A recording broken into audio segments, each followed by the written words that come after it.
WLG is proud to support BIV's 2020 fastest growing companies and congratulates all of this year's recipients.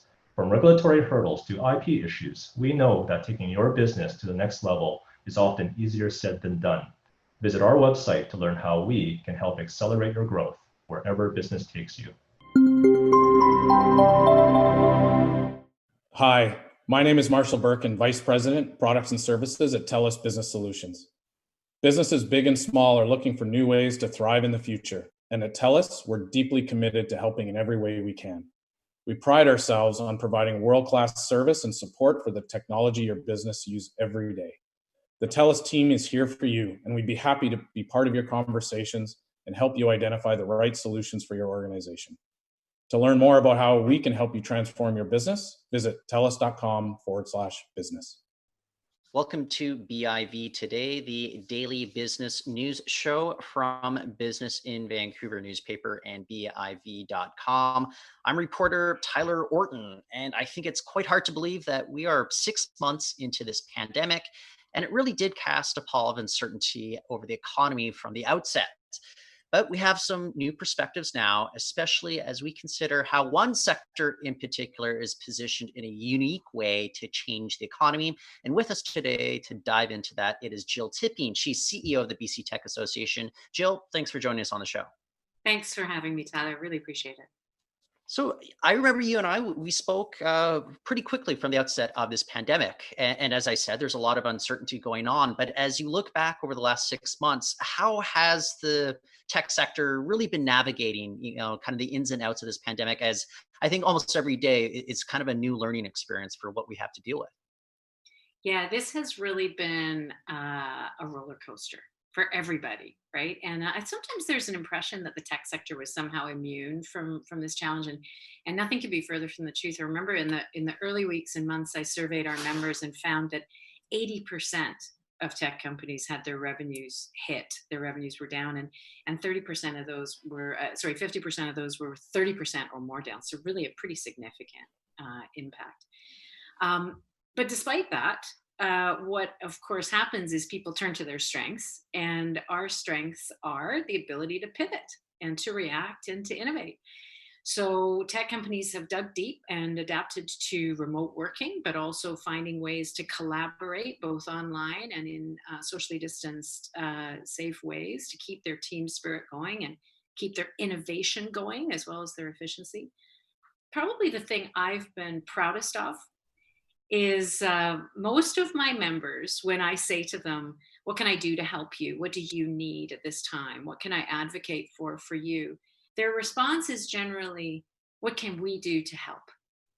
What can we do to help Main Street? What can we do to help the rest of the economy? How can I help you to deliver more skills and more advice and more technology to the businesses right across this province that need to survive? And I don't think I've ever been prouder of this community than I have been in the last 6 months. It's been character revealing.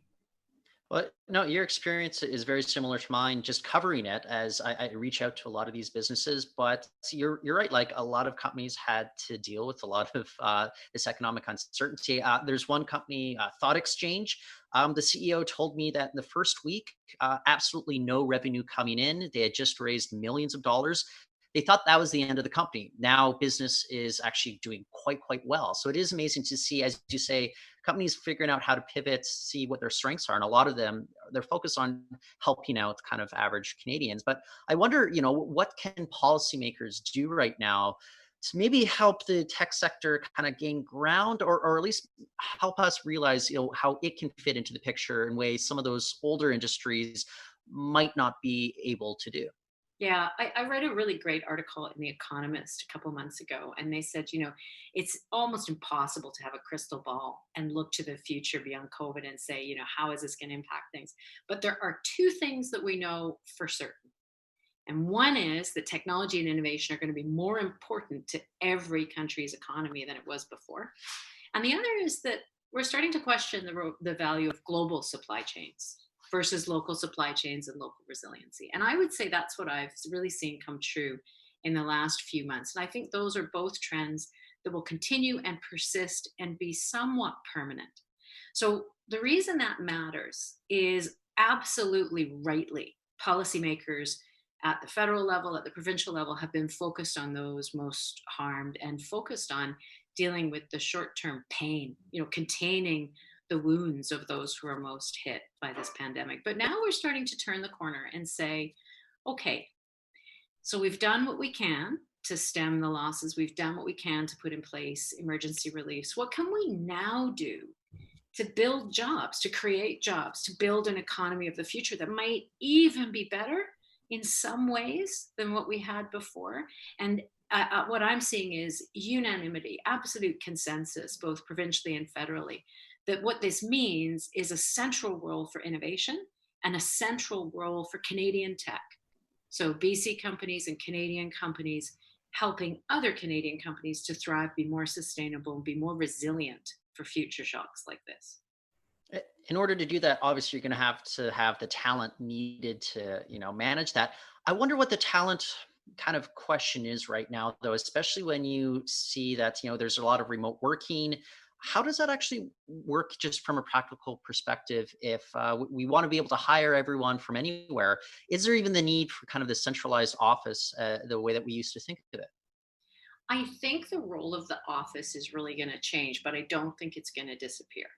So we used to think that we needed offices in order to be productive and efficient, we could be really creative on our own. And we've actually discovered that it's the complete opposite. We can, in fact, be highly efficient and productive on our own, but to be truly creative and collaborative, we need to be with others. And we can do that somewhat with remote tools. It's certainly not a zero-sum game, but we do find that when people get together and have those off-the-cuff conversations that aren't super focused on solving a short-term narrow problem, but it's when they start to riff on other things, on other ideas, on unintended consequences, when they go broad instead of deep, that's when we get creativity and innovation. We need that as well. So I think there is going to be a role for offices, but it'll be a very different role. And I think at least a combination hybrid model of partly remote and partly in office is with us for all those businesses that can work that way in the future. It's just going to be interesting because obviously BIV, we're known for producing our lists. We'll say how many workers are in any given city or what have you. But it's going to be kind of weird if we have a tech company that is headquartered in, say, Vancouver, but I don't know that there's large cadres of workers that are based in Prince George, in the Okanagan, and they're all able to work remotely. Is it going to be kind of a reshaping of how we even define what a headquarters is moving forward? I think that's a great observation. And I would say that it's not just within BC, right? So the same forces that enable people to live wherever they want to live and yet work for a company that, would have previously been described as headquartered in Vancouver, it applies in other ways too. There's no need to leave. There's no need to leave and go to Silicon Valley today. You can stay right here in British Columbia and work for a Silicon Valley company if you want to. So what I see as the future is that the relationship between talent and employer will change.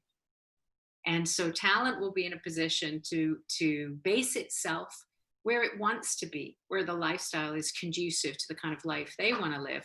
And it won't limit people to the organizations and the companies that have offices just down the road.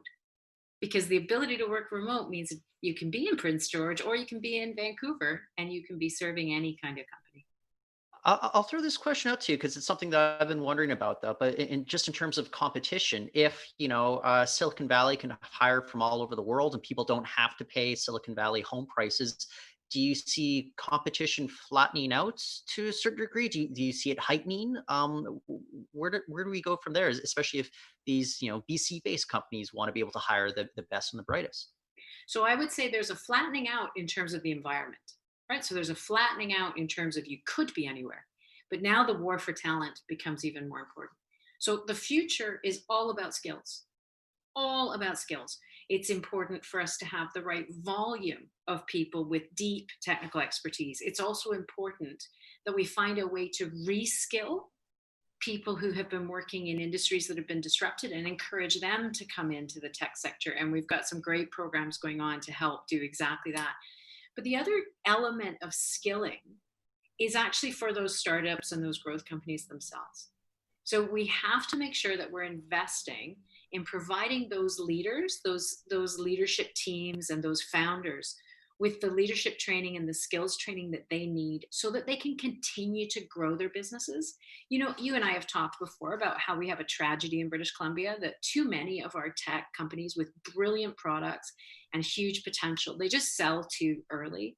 And the reason they do that is that we just don't have as many of the programs in British Columbia as there are in other provinces or other companies to help those founders and those investors understand what their other options are.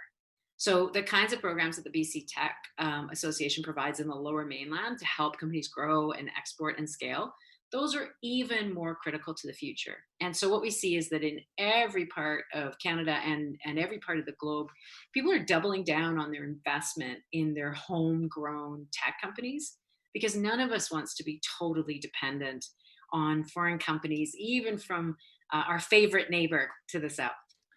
Sure. Speaking of investment and a different kind of investment, I think, though, but just with regards to that private capital being able to flow in and help these companies, I was hearing mixed things, throughout the course of this pandemic. Some companies were still able to generate, interest. Others, is just there's kind of this paralysis that kind of enveloped, their efforts. What's your takeaway from just the investment capital that's available right now for a lot of these companies that do want to grow? Well, it's been really challenging for the last 6 months, and I expect it to continue to be a little bit challenging for another couple of months. So there's no doubt that a huge global economic shock like this causes everybody to just sort of pause and take a different approach to investment. But now we have pent up demand.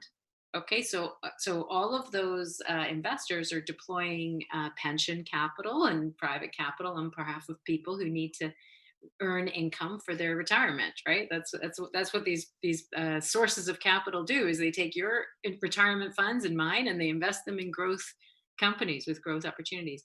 And so that we're all invested in making sure that that capital starts to flow again, and it is starting to flow again. So there's no doubt that there was a real disruption, but now there's actually a fair bit of capital about. The challenge is making sure that you're in front of the right investors at the time that they're able to invest, and making sure that you tell your story well, which is again back to the absolute essential need to make sure that our growth and our startup companies are in a position to tell their story well and at the right time, and that they don't undervalue themselves. Is it a kind of a unique opportunity if everyone has to do, Zoom chats no matter where you are in the world? Maybe, you don't have to be rubbing elbows with people down in Silicon Valley if you're a BC-based company.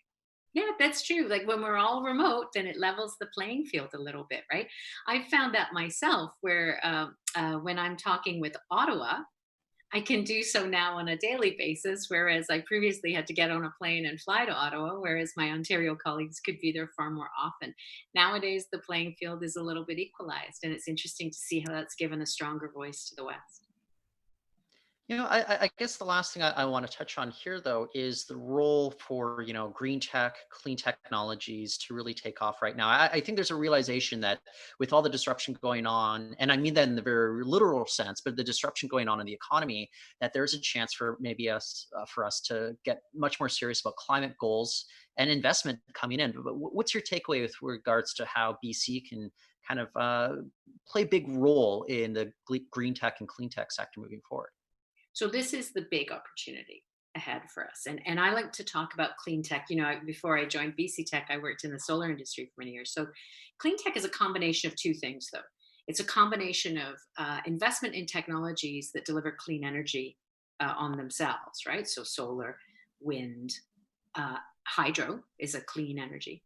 But it's also investing in technologies that deliver clean outcomes. And that's the piece that I think is absolutely fascinating, right? So if I provided you with software that enabled you to improve the logistics, right, the fuel efficiency of your fleet of vehicles, right? Not only will you save money on fuel, you'll also put less carbon into the atmosphere. So that's a pure software product that delivers a green outcome. And I would say that sector of clean tech, technology that enables companies to deliver clean outcomes, is going to be a tremendous global success, a real growth area for all economies. And BC's in a position where we've actually got some real strength in that area, some fantastic local champions. So we might find ourselves ahead of the pack on that.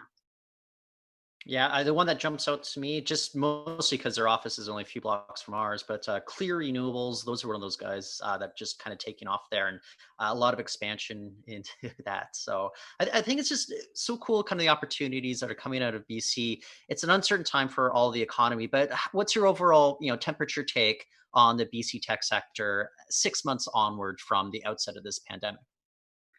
You're an optimist, Tyler, if you're only talking Okay. about 6 months. I like it. I like it.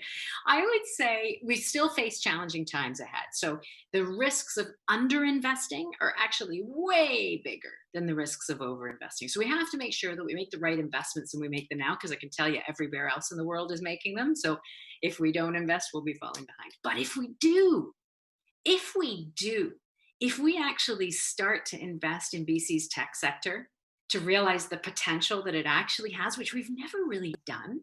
If we actually put our money where our mouth is and invested in BC's tech sector, I guarantee you we will come out of this with a stronger, more resilient economy than we had before, and with homegrown champions that are going to build the anchor companies of the tomorrow and employ many, many more British Columbians. The future can be better than the past if we make the right decisions now.